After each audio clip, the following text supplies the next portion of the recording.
বিসমিল্লাহির রহমানির রহিম। প্রিয় শিক্ষার্থীবৃন্দ, অনলাইন ক্লাসে তোমাদেরকে সুস্বাগতম।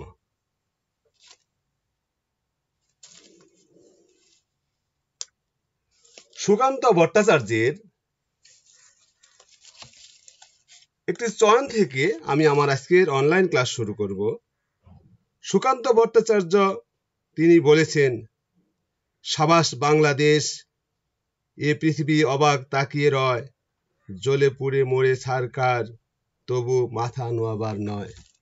প্রিয় শিক্ষার্থীবৃন্দ, বাংলাদেশ অবাক। আমি মনে করি তোমাদের দ্বারা এই বাংলাদেশ আরো অবাক থেকে অবাকতর পর্যায়ে পৌঁছবে যদি তোমরা তোমাদের দায়িত্ব সঠিকভাবে পালন করো, নিজেদেরকে পড়ালেখার মাধ্যমে তৈরি করো। এবং এই প্রত্যাশা রেখেই আমি মোহাম্মদ উকিল উদ্দিন, সহকারী অধ্যাপক হিসাব বিজ্ঞান, Lions school and college Rangpur এর পক্ষ থেকে একাদশ শ্রেণীর হিসাব বিজ্ঞান প্রথম পত্র অধ্যায় দ্বিতীয় হিসাবের বইসমূহ আজ আমাদের পাঠের বিষয় বিশেষ জাবেদা। প্রিয় শিক্ষার্থীবৃন্দ, আমি আশা করি তোমরা সকলেই ভালো আছো এবং আজকে পাঠের জন্য তোমরা সকলেই প্রস্তুত এবং তোমরা তোমাদের খাতা কলম পেন্সিল ক্যালকুলেটর নিয়ে প্রস্তুত থাকবে এবং মনোযোগের সাথে ক্লাসটি করবে এবং যে সমস্ত বিষয় তোমাদের বুঝতে একটু কঠিন বা জটিল মনে হবে সেই বিষয়গুলো তোমরা নোট করে রাখবে। আমরা যখন ক্লাসের স্বাভাবিক জীবনে ফিরে আসব ইনশাআল্লাহ তখন তোমাদের প্রশ্ন উত্তরগুলোর মাধ্যমে সমস্যা সমাধান করব ইনশাআল্লাহ। প্রিয় শিক্ষার্থীবৃন্দ, আমাদের আজকের পাঠ বিশেষ জাবেদার ধারণা এবং এর প্রস্তুত প্রণালী এবং এর সমস্যা সমাধান নিয়ে আমরা আলোচনা করব। এবং আজকে আমরা আলোচনা করব ক্রয় জাবেদার সমস্যা এবং তার সমাধান। প্রিয় শিক্ষার্থীবৃন্দ, এই পাঠ শেষে তোমরা বিশেষ জাবেদা কাকে বলে তা বলতে পারবে, বিভিন্ন প্রকার বিশেষ জাবেদা কাকে বলে তাও বলতে পারবে, বিশেষ জাবেদা প্রস্তুত করতে পারবে।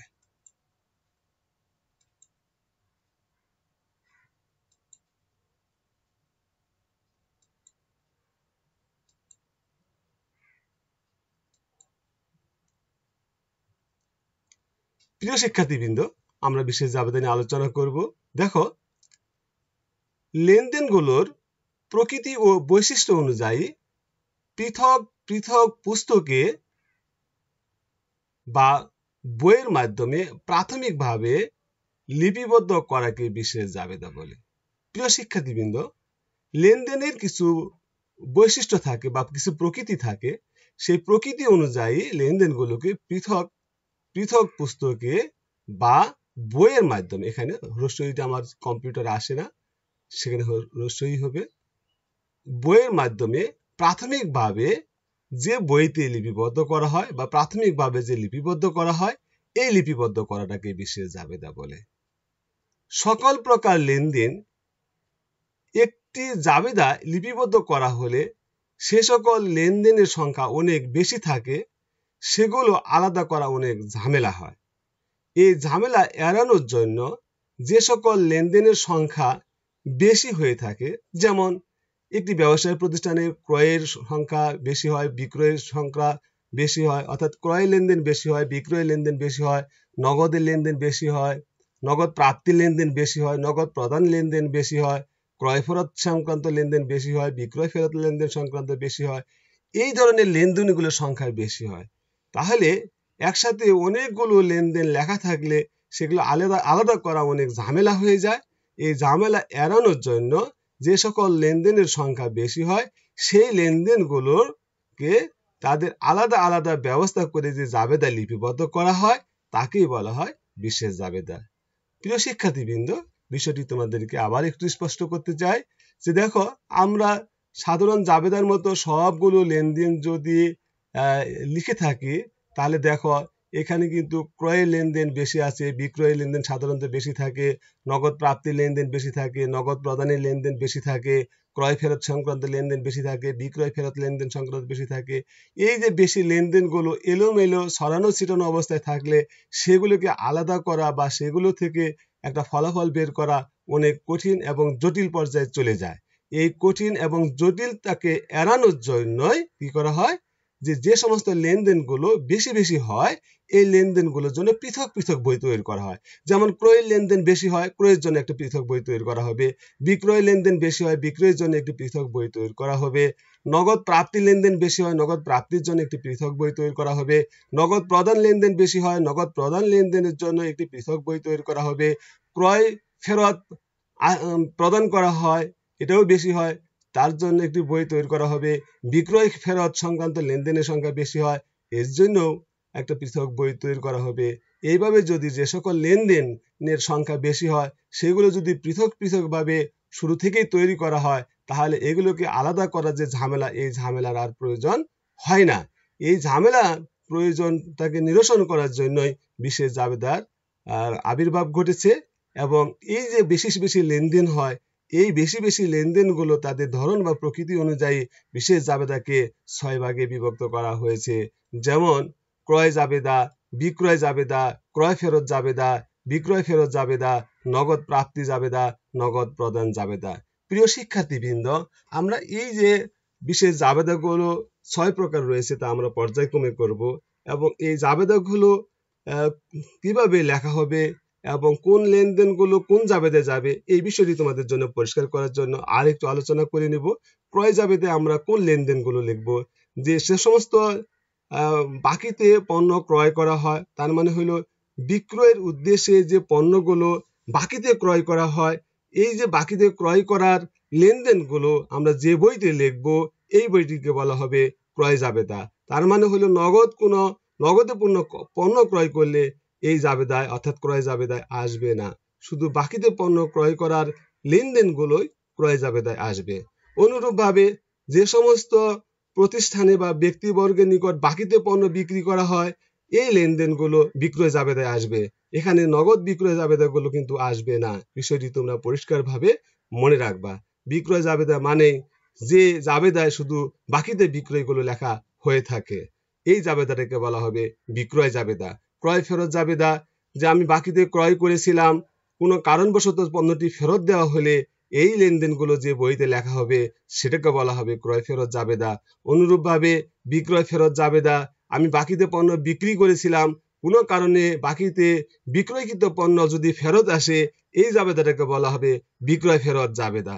নগদ প্রাপ্তি জাবেদা, যে আমাদের ব্যবসায়িক জগতে নগদ লেনদেনগুলো বেশি হয়ে থাকে এবং প্রায় সব ধরনের লেনদেনে এক পর্যায়ে নগদে নিষ্পত্তি হয়ে থাকে এবং নগদ লেনদেনের পরিমাণ অনেক বেশি হয়ে থাকে এবং এই নগদ লেনদেন যদি একসাথে লেখা হয় তাহলে কত টাকা পাওয়া গেল, কত টাকা দেওয়া হলো, এগুলা আবার আলাদা করা একটু ঝামেলা হয়ে যাবে।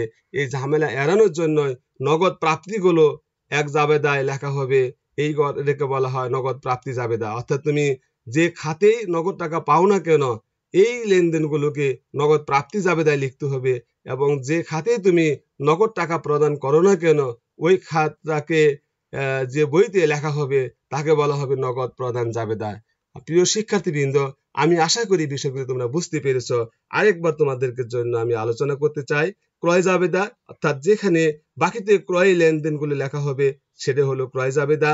বিক্রয় জাবেদা, যেখানে বাকির বিক্রয় লেনদেনগুলো লেখা হবে সেটা হবে বিক্রয় জাবেদা। ক্রয় ফেরত জাবেদা, বাকিতে পণ্য কেনা হয়েছিল সেই পণ্যটি ফেরত দেওয়া হইলে যে ওই লেনদেনটি যে জাবেদায় লেখা হবে সেটাকে বলা হবে ক্রয় ফেরত জাবেদা। বিক্রয় ফেরত জাবেদা, অর্থাৎ বাকিতে পণ্য বিক্রি করা হয়েছিল সেই পণ্যটি ফেরত পাওয়া গেলে যে জাবেদায় লেখা হবে সেটাকে বলা হয় বিক্রয় ফেরত জাবেদা। নগদ টাকা যে সমস্ত খাত থেকে পাওয়া যাবে ওই লেনদেনগুলো যে বইতে লেখা হবে সেটাকে বলা হয় নগদ প্রাপ্তি জাবেদা। এবং নগদ প্রদান জাবেদা হলো আমি বিভিন্ন খাতে নগদ টাকা প্রদান করে থাকি, যেমন বেতন দিয়ে থাকি, নগদে পণ্য ক্রয় করে থাকি, তারপর মজুরি দিয়ে থাকি, বাসা ভাড়া দিয়ে থাকি, বিদ্যুৎ বিল দিয়ে থাকি, পাওনাদারকে পরিশোধ করে থাকি, প্রদেয় বিল পরিশোধ করে থাকি, ঋণ পরিশোধ করে থাকি। এই সমস্ত ক্ষেত্রে যে নগদ টাকা প্রদান করা হয় এই নগদ প্রদান লেনদেনগুলো নগদ প্রদান জাবেদায় লিপিবদ্ধ করা হয়ে থাকে। প্রিয় শিক্ষার্থীবৃন্দ, আমি আশা করি তোমরা বিশেষ জাবেদার সংজ্ঞাগুলো এবং ধরনগুলো তোমরা বুঝতে পেরেছো এবং তোমরা আরেকটু পড়ে নিবে বলে আমি মনে করব তোমাদের মধ্যে অবশ্যই সহজবোধ্য মনে হবে। হিসাব বিজ্ঞান এমন কোনো কঠিন না যে তোমাদের দ্বারা পাওয়া সম্ভব নয়। তোমরা অবশ্যই পাবে, শুধু তোমাদের মনোযোগ এবং একটু অধ্যয়নের প্রয়োজন রয়েছে। তোমরা যদি এই কাজ দুটি করতে পারো তাহলে তোমাদের জন্য সাফল্য ইনশাআল্লাহ অবশ্যম্ভাবী। প্রিয় শিক্ষার্থীবৃন্দ, বিশেষ জাবেদা তৈরির ক্ষেত্রে করণীয় কি? আমাদেরকে বিশেষ জাবেদা তৈরি করতে হয়, সাধারণ খতিয়ান তৈরি করতে হয়, সহকারী খতিয়ান তৈরি করতে হয়। বিশেষ জাবেদা করার প্রথমে আমরা যদি বিশেষ জাবেদা আমরা করতে চাই তাহলে প্রথমে আমাদের জাবেদার প্রকৃতি অনুযায়ী মোট টাকার অঙ্ক বের করতে হবে। তারপর আমাদেরকে আমাদের টাকার অঙ্ক থেকে বারটা উল্লেখ থাকে, অঙ্কে বারটা উল্লেখ থাকলে বারটা নির্ণয় করে তার মোট টাকা অঙ্ক থেকে বাদ দিতে হবে। আমরা যেটা বলতে চাইতেছি, ক্রয় জাবেদা এবং বিক্রয় জাবেদা বিশেষ করে এই ধরনের বিষয়গুলো ঘটে থাকে। অর্থাৎ বিশেষ জাবেদার মধ্যে ক্রয় জাবেদা করার সময় আমাদের কি কি করতে হবে? বিশেষ জাবেদার একটা ক্রয় বই তৈরি করতে হবে বা ক্রয় জাবেদা বই তৈরি করতে হবে, এবং সাধারণ খতিয়ান তৈরি করতে হবে, এবং সহকারী খতিয়ান তৈরি করতে হবে। এবং এখন বিশেষ জাবেদা আমরা কিভাবে তৈরি করব তার জন্য তোমাদেরকে বলতে চাচ্ছি, তোমরা প্রথমেই জাবেদার প্রকৃতি অনুযায়ী মোট টাকার অঙ্ক নির্ণয় করবা, এবং টাকার অঙ্ক থেকে যদি বারটা থাকে বারটা নির্ণয় করে তা তোমরা বাদ দিয়ে দিবা, এবং তারপর তা ব্যাট থাকলে ব্যাট নির্ণয় করবা। অর্থাৎ প্রথমেই মোট ক্রয়ের পরিমাণ নির্ণয় করবা। আমরা যদি ক্রয় বই দিয়ে তোমাদেরকে বোঝাতে চাই, প্রথমেই মোট ক্রয় পরিমাণ নির্ণয় করবা। যেমন 100 টাকার দরে 100টি রুমাল ক্রয়, তাহলে 10,000 টাকা, এটাকে বলা হবে মোট টাকার অঙ্ক নির্ণয়। এখন এখানে যদি আমাদের বারটা থাকে 10%, 10,000 টাকার বারটা বের করলে হয় 1,000 টাকা। এই 1,000 টাকা 10,000 থেকে বাদ দিতে হবে। এটাকে বোঝানো হয়েছে অঙ্কে বারটা উল্লেখ থাকলে বারটা নির্ণয় করে তার মোট টাকা থেকে বাদ দিতে হবে। এখন অঙ্কে যদি ভ্যাট থাকে ভ্যাট বের করতে হবে। দেখো, আমরা প্রথমেই 100টি রুমাল 100 টাকা ধরে তার মোট পরিমাণ হলো 10,000 টাকা, এটা নির্ণয় করলাম। তারপর আমাদের 10% যদি বারটা থাকে 10% বারটা আমরা বের করব, অর্থাৎ 10,000 টাকা 10% করলে হয় 1,000 টাকা। এই 1,000 টাকা বের করে আমরা 10,000 থেকে বাদ দিব। বাদ দিয়ে যে ফল পাবো এটাকে বলা হবে নিট ক্রয়, এবং নিট ক্রয়ের উপর আমাদের ভ্যাট থাকলে 15% ভ্যাট নির্ণয় করতে হবে। তার মানে হলো 9,000 টাকার উপর আমাদের 15% ভ্যাট নির্ণয় করে ভ্যাটকে আলাদাভাবে প্রদেয়ের সাথে লিখতে হবে। প্রিয় শিক্ষার্থীবৃন্দ, আমি আশা করি এই বিষয়গুলো তোমরা খেয়াল করবে এবং প্রত্যেকটা লেনদেনটি অনুরূপভাবে লিখতে হবে। এরকম ধরো, আমি 3 জনের কাছে বাকিতে পণ্য ক্রয় করেছি, 3টি লেনদেন লেখার সময় এই বিষয়গুলো আমাদেরকে অনুসরণ করতে হবে। যদি আমরা এই বিষয়গুলো অনুসরণ করি তাহলে দেখো, আমরা বিশেষ জাবেদার মধ্যে ক্রয় জাবেদা, বিক্রয় জাবেদা এবং ক্রয় ফেরত জাবেদা, বিক্রয় ফেরত জাবেদা আমরা ইনশাআল্লাহ করতে সক্ষম হব।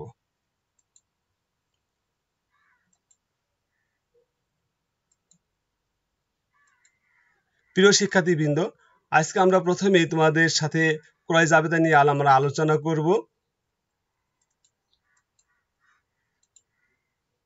দেখো, ক্রয় জাবেদার দুটি পদ্ধতি আছে, একটা সনাতন পদ্ধতি, একটা হলো আধুনিক পদ্ধতি।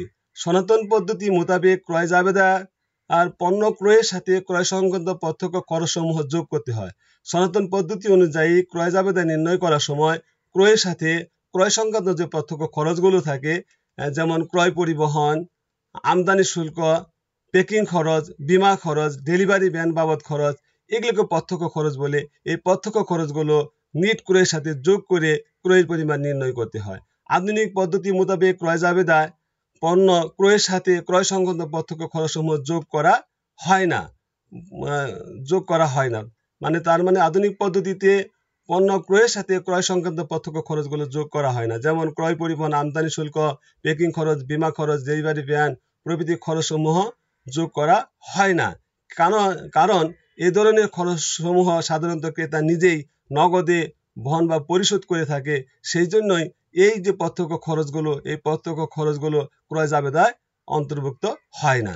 তাহলে ক্রয় জাবেদার দুইটি ছক রয়েছে, একটি হলো আধুনিক সনাতন পদ্ধতি অনুযায়ী ছক, আরেকটা হলো আধুনিক ছক, যাদের ছক তোমাদের সামনে তুলে ধরা হলো। প্রিয় শিক্ষার্থীবৃন্দ, ছক দুটি তোমরা লক্ষ্য করো।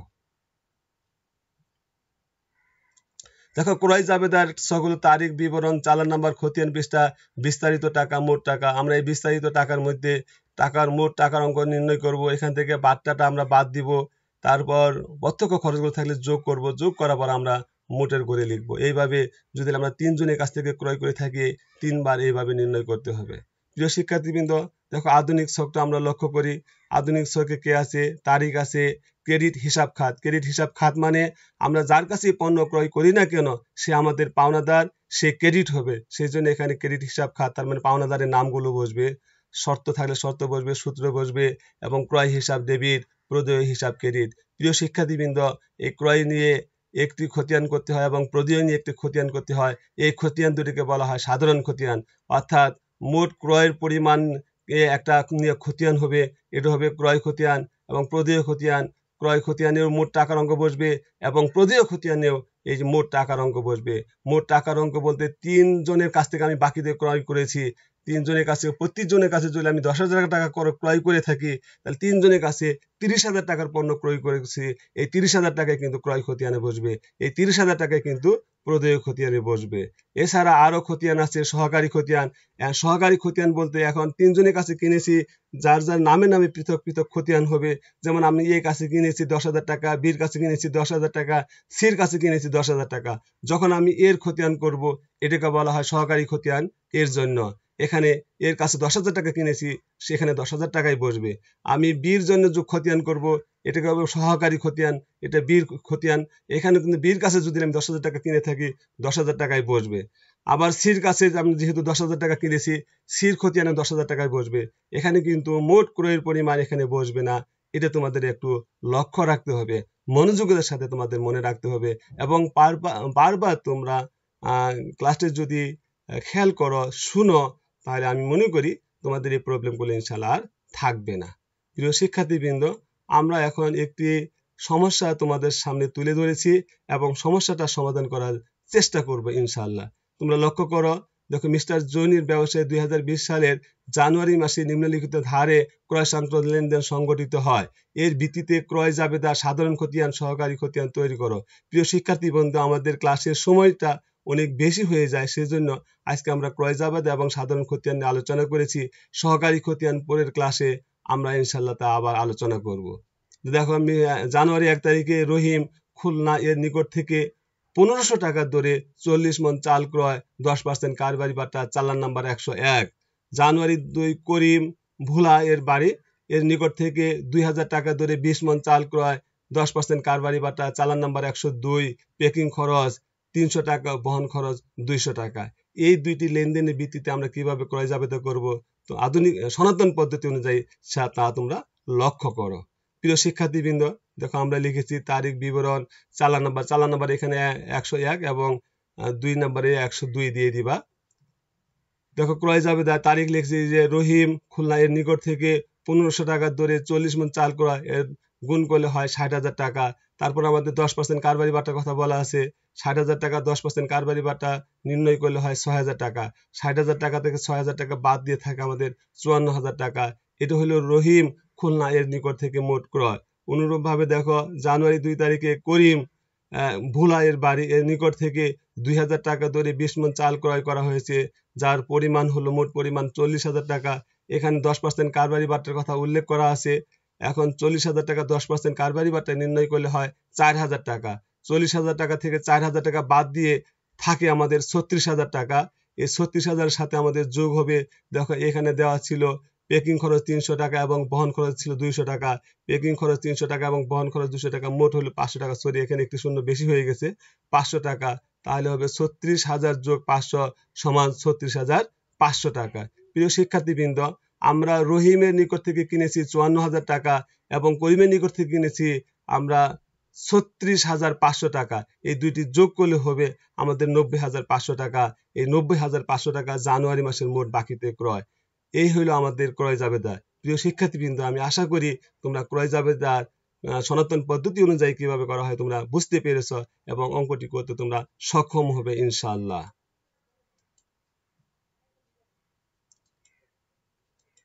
প্রিয় শিক্ষার্থীবৃন্দ, আমরা এখন এর সাধারণ খতিয়ান করব।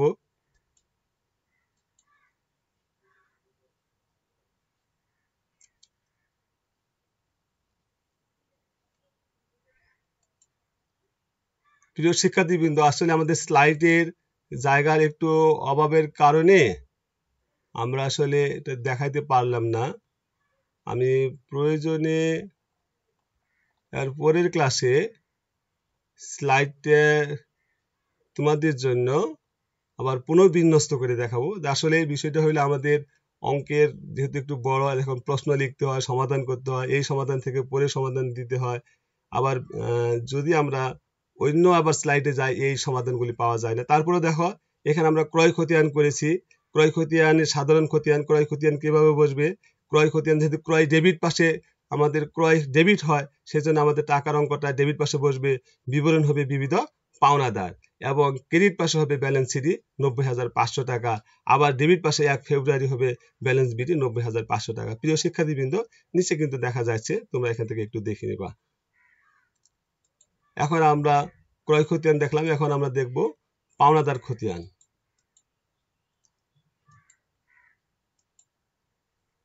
হ্যাঁ, পাওনাদার খতিয়ান দেখো, পাওনাদার যেহেতু ক্রেডিট হয়, আমাদের ক্রেডিট পাশে পাওনাদার লিখতে হবে 90,500 টাকা আমাদের পাওনাদার। বিবরণ করে লিখতে হবে ক্রয় হিসাব, এবং ডেবিট পাশে হবে ব্যালেন্স সিডি 31শে জানুয়ারি, আবার ক্রেডিট পাশে হবে 1 ফেব্রুয়ারি ব্যালেন্স বিডি। এই হলো আমাদের পাওনাদার খতিয়ান, যা সাধারণ খতিয়ান। প্রিয় শিক্ষার্থীবৃন্দ, আমি আশা করি তোমরা অধ্যায়টি ভালোভাবেই বুঝতে পেরেছ, এবং তোমরা তার প্রেক্ষিতে তোমরা আমাদের মূল্যায়নে তোমরা বিশেষ জাবেদা কাকে বলে বলতে পারবে, বিশেষ জাবেদার উদ্দেশ্যগুলি বলতে পারবে, বিশেষ জাবেদার প্রকারভেদগুলো বলতে পারবে। তোমরা আরেকটু পড়ালেখা করলে অবশ্যই এই ক্লাসের মাধ্যমে তোমাদের বিশেষ জাবেদার যে সমস্যাটা অজ্ঞতা দূর হবে বলে আমি আশা করি। প্রিয় শিক্ষার্থীবৃন্দ, তোমাদের জন্য একটি বাড়ি কাজ দেওয়া হয়েছে। বাড়ি কাজটি তোমরা করে নিবে। দেখো, মিস্টার রহিম খুলনা এর নিকট থেকে 1000 টাকার দরে, স্লাইডে একটু ব্যতিক্রম হয়েছে, তোমরা উদাহরণ থেকে অঙ্কটা আবার একটু দেখবা, এটিও আবার অনুশীলন করবা। আমি পরের দিন আবার স্লাইডটা নতুন করে তোমাদের জন্য সাজাবো ইনশাল্লাহ। তোমরা সবাই ইনশাল্লাহ ভালো থাকো এবং অঙ্কটি বারবার অনুশীলন করো, আমি এই প্রত্যাশা রাখি, এবং তোমাদের সকলের সুন্দর সুস্বাস্থ্য কামনা করি, এবং তোমাদের সকলকে ধন্যবাদ জানিয়ে আমি আমার আজকের ক্লাস এখানে শেষ করছি। আসসালামু আলাইকুম। ধন্যবাদ সকলকে।